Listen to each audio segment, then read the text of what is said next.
தேனை போல் சொல்லும் வார்த்தைகள், பட்டு பூவை போல் பார்க்கும் பார்வைகள்.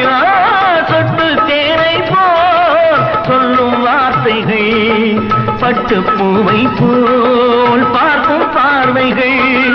சொர்க்கம் தேடி செல்லட்டும் ஆசை எண்ணங்கள், அங்கெல்லாம் பொங்கட்டும் காதல் வெள்ளங்கள்.